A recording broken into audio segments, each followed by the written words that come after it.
అటువంటి తల్లి.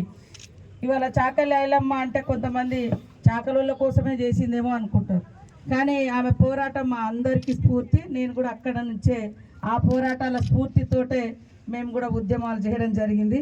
కాబట్టి ఆ తల్లి విగ్రహావిష్కరణకు ఇచ్చేసినటువంటి సోదరులు అక్కిరా శ్రీనివాస్ గారు ఒక ఉద్యమాభివందనం తెలియజేస్తా ఉన్నాను.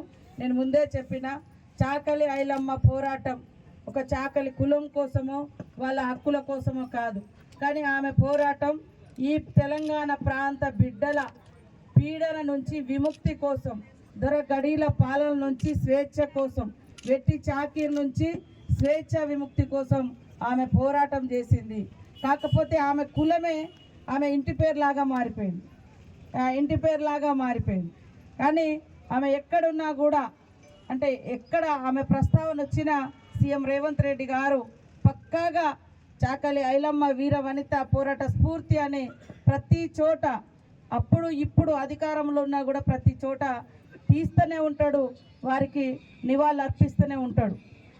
కాబట్టి ఈరోజు మనం అనుభవించే స్వేచ్ఛ, స్వతంత్రాలు, ఈ వెట్టి విముక్తి, ఈ వెట్టి చాకిరి నుంచి స్వేచ్ఛ ఇవన్నీ వచ్చినాయి అంటే మరి చాకలి ఐలమ్మ గారు, ఇటు దొడ్డి కొమరయ్య గారు, అటు కొమరం భీమ్ గారు, మరి అదేవిధంగా ఎంతోమంది అక్కడ ఉన్నటువంటి దొరల పాలనకు వ్యతిరేకంగా, గడీల పాలనకు వ్యతిరేకంగా పోరాడి బడుగు బలహీన వర్గాల బిడ్డలకు స్వేచ్ఛను కల్పించినటువంటి వీర వనిత, మరి ఆ పోరాటంలో ఉన్నటువంటి వీర వనిత మైన ఐలమ్మ గారు. కాబట్టి ఇలాంటి పోరాట వీర వనితల యొక్క స్ఫూర్తి పుస్తకాల రూపంలో, కథల రూపంలో ఈ నేటి తరానికి అందించాల్సిన అవసరం ఉంది. తెలంగాణ గడ్డ అంటేనే పోరాటాల గడ్డ. దోపిడీ ఎక్కడైతుందో దానికి వ్యతిరేకంగా పోరాడిన గడ్డ తెలంగాణ గడ్డ.